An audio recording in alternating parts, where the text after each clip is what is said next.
Mesdames, Mesdemoiselles et Messieurs, bonsoir. Une fois de plus, Channel Tropus vous propose dans ces cadres d'interview un échange avec M.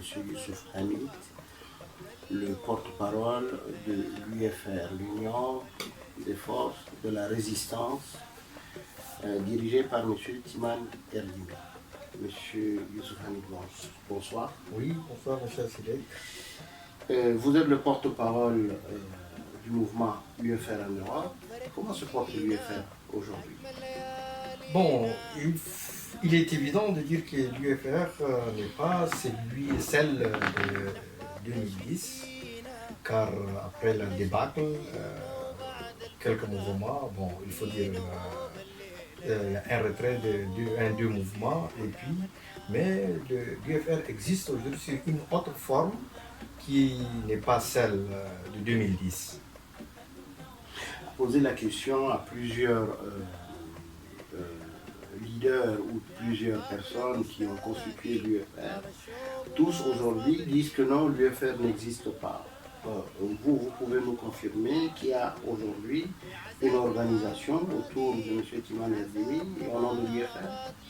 Oui, je peux vous le dire parce que dans la mesure où, comme je viens de l'expliquer, l'UFR existe sous une autre forme parce que il y a le retrait de M. Mohamed Nouri de l'UFR qui a été acté officiellement.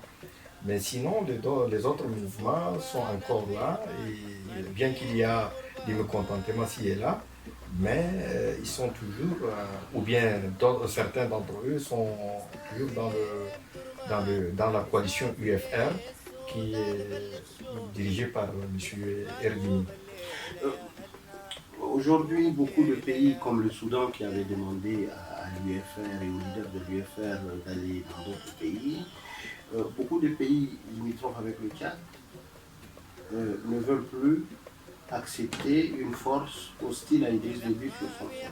Cette UFR-là, elle existe où? Oui, évidemment, cette question, elle est d'actualité. C'est vrai que tous les pays limitrophes nous ont signifié clairement qu'ils ne veulent pas des activités politiques ou militaires dans leur territoire, et chose que nous respectons. Mais néanmoins, comme je viens de le dire, nous sommes dans ces pays limitrophes du Tchad, et c'est l'une des choses qui explique que l'UFR est sous cette forme aujourd'hui pour des raisons de sécurité. Donc on ne peut pas parler de toute la structure, je veux dire du bureau de l'UFR et ainsi de suite, pour les raisons que je viens d'évoquer. Alors, si l'UFR est organisée, ne serait-ce que dans l'état actuel où vous nous l'expliquez, qu'est-ce qui explique aujourd'hui que l'unité, elle ne prend pas l'unité en son sein autour des autres forces hostiles à Idriss Déby? Non, écoutez, nous sommes ouverts à toutes les forces vives, qu'elles soient de l'intérieur, qu'elles soient de l'extérieur, et surtout les politico-militaires. Nous sommes ouverts à un dialogue de l'opposition pour l'unité de cette opposition, bien qu'il est très difficile, comme vous le savez, qu'on ne peut pas faire l'unité de tout le monde, mais il faut absolument avoir les normes pour y démarrer ensemble dans cette nouvelle voie que nous sommes en train d'organiser avec beaucoup de nos compatriotes. Et voilà, donc l'UFR existe bel et bien, et donc nous sommes aujourd'hui présents dans les pays limitrophes du Tchad, et donc c'est une chose que je peux vous confirmer. D'accord. De nos jours, beaucoup de Tchadiens ne connaissent pas quel est le programme politique de l'UFR. Bon, écoutez, l'UFR, lorsque cette coalition a été formée, ça a été élaboré par les composantes de l'UFR, et donc ces programmes a été rénové aujourd'hui pour permettre à certains membres de l'opposition, que ce soit politico-militaire, pour qu'on puisse ensemble aller vers une unité. Cette unité donc demande une ouverture à notre sein au niveau de l'UFR et c'est pourquoi nous voulons que les textes qui vont être, qui sont d'ailleurs déjà là, et ces textes, nous les voulons les travailler avec l'opposition, certains membres de l'opposition qui adhèrent à nos idées et qui adhèrent à notre philosophie. Et donc, on est prêt à faire plus que ça, c'est-à-dire que l'unité et l'opposition, c'est l'une de nos préoccupations. D'accord. Je voudrais poser une question d'actualité. Dernièrement, le camarade Achef Ibn Omar avait fait une déclaration sur RFI et avait laissé entendre qu'il ne voyait aucune hostilité à retourner au pays. Quelle est votre appréciation de la chose? D'abord, je vous dis que le camarade Cheikh, c'est un grand frère, c'est un camarade de lutte de longue date. Moi, personnellement, comme beaucoup d'entre vous le savez, j'ai des relations assez étroites et privilégiées avec lui. Et s'il décide, ou bien s'il avait décidé de rentrer au pays, il n'est ni le premier ni le dernier à rentrer, d'ailleurs. Et donc, c'est une décision personnelle qu'il avait prise. N'est-ce pas aujourd'hui, même si c'est une décision personnelle, de point de vue de l'opposition, est-ce que ce n'est pas une perte? C'est pas seulement une perte, c'est bon. D'abord, je vais dire que bon, c'est un grand trou pour l'opposition. Comme moi, je peux vous dire, c'est un secret de polichinelle que la plupart des membres de l'opposition demandent à M. Achef Ibn Omar des conseils dans les projets politico-militaires ou dans leurs projets qui existent ou sur de simples questions. Vu son envergure et vu son expertise dans la vie politique canadienne. Et je crois que donc, même aujourd'hui, même si le gouvernement fait des tapages sur son retour, c'est que bon, c'est quelqu'un qui a ses valeurs, qui a aussi ses idées, que bon, tout le monde... beaucoup d'entre nous connaissent l'idée de M. Ibn Omar, qui sont axés sur le pays, c'est-à-dire comment travailler le pays, comment faire émerger le pays et ainsi de suite. D'accord. Et je crains que le gouvernement tchadien, avec tous ces tapages-là, n'en profite pas de M. Ibn Omar, que nous considérons comme une aubaine. Et donc, ce serait dommage. En clair, c'est une perte pour l'opposition. Absolument, il faut reconnaître ça. Je reviendrai maintenant sur l'UFR. Vous savez, il y a beaucoup d'amalgames sur la résidence de M. Timan Erdimi au Qatar. Vous savez que le Qatar est associé aujourd'hui au terrorisme mondial. Est-ce que cette étiquette-là n'est pas collée à l'UFR? Le simple fait que son leader réside au Qatar. Vous parlez du Qatar, vous ne parlez pas du Tchad. Donc, si vous dites le Qatar c'est un pays, je ne sais pas, c'est un pays à... Bon. Oui, nous parlons du Qatar, ça c'est un fait, mais on parle du Qatar parce que M. Timan Erdimi réside au Qatar. Il faut vous dire une chose. Moi, je l'ai déjà dit, M. Timan Erdimi, il est à Qatar sous la demande du gouvernement, des deux gouvernements d'ailleurs, le Tchad et le Soudan, qui ont accepté que M. Timan Erdimi et M. Mohamed Nouri, à l'époque, de quitter le Soudan et que le Qatar les accueille. Ouais. Ils ont accepté ça et donc c'est sur cette demande-là que M. Timan Erdimi est au Qatar.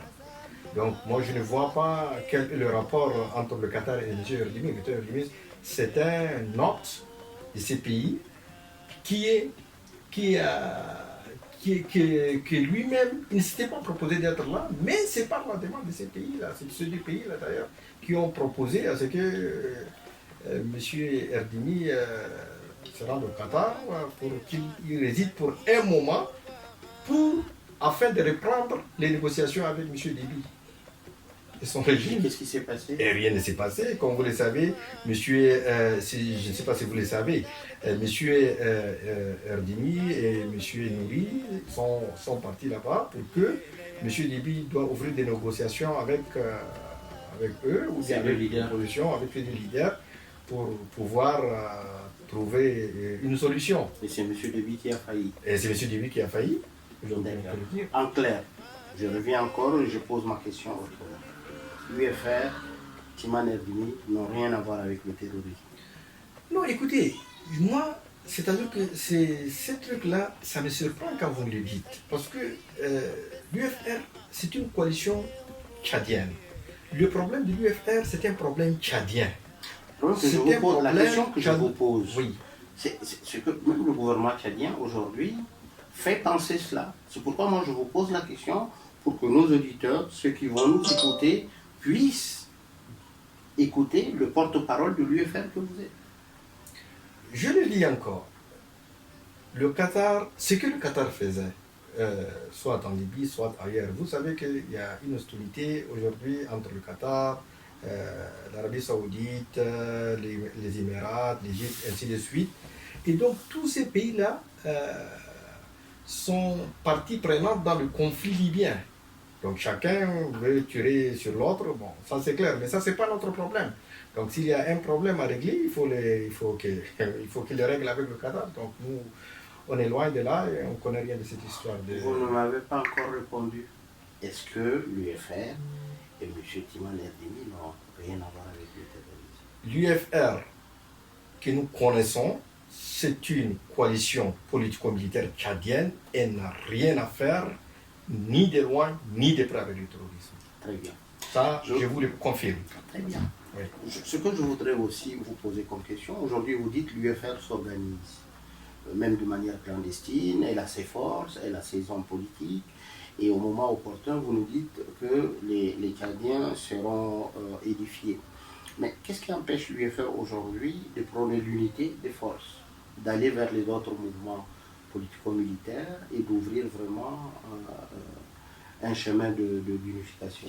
Justement, nous sommes en train de travailler sérieusement avec les mouvements dont vous faites allusion. Et donc, avec certains, nous sommes très avancés dans le cadre de l'unité. Et bon, je peux vous dire que nous, on est ouverts à cette voie parce que ce n'est pas seulement au niveau, même à l'intérieur, nous avons des contacts avec les patriotes de l'intérieur pour comment organiser le pays demain. Comment organiser les choses, comment... oui, donc, je vais terminer par une question d'actualité concernant la dernière actualité sur l'attaque du mouvement politico-militaire CCMSR sur la localité de Kouliboudi, dans le Tibesti tchadien. Quelle est votre appréciation de cet événement? Vous savez, s'il n'y a pas un dialogue, on ne peut pas s'étonner s'il y a ce genre d'attaque ou bien ce genre d'action, parce que... oui. S'il n'y a pas un dialogue, on va commencer comme ça.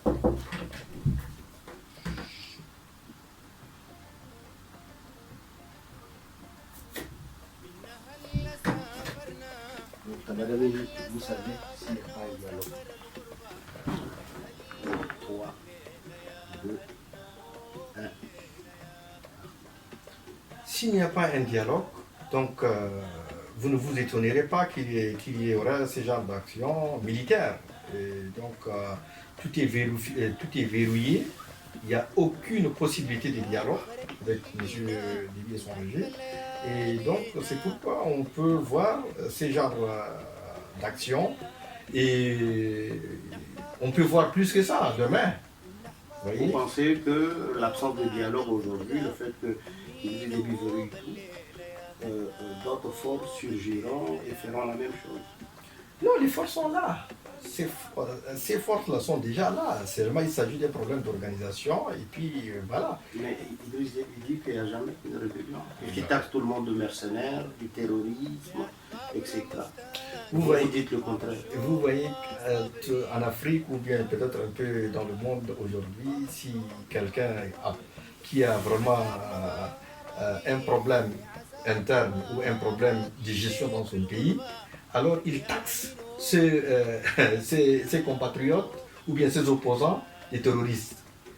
On voit ça même au Cameroun, par exemple. Aujourd'hui, il y a un grand problème au Cameroun qu'il faut résoudre, mais on dit que c'est des terroristes. Donc, cette histoire du terrorisme là, ne tient plus debout.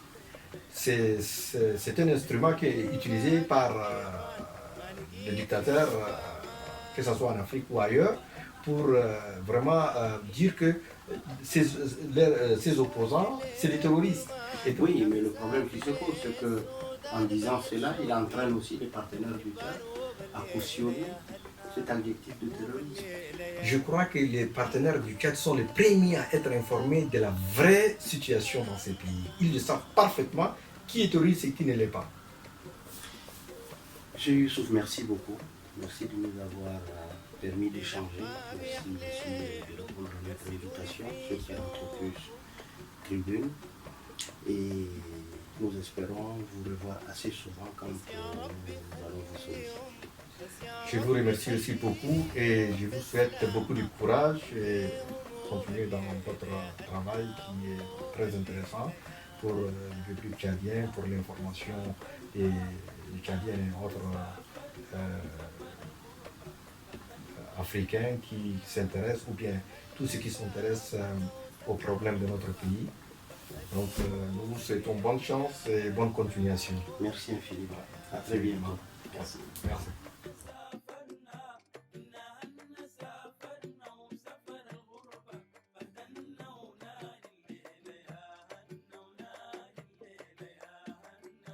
يا أيام فرقتينا من أجمل ليالي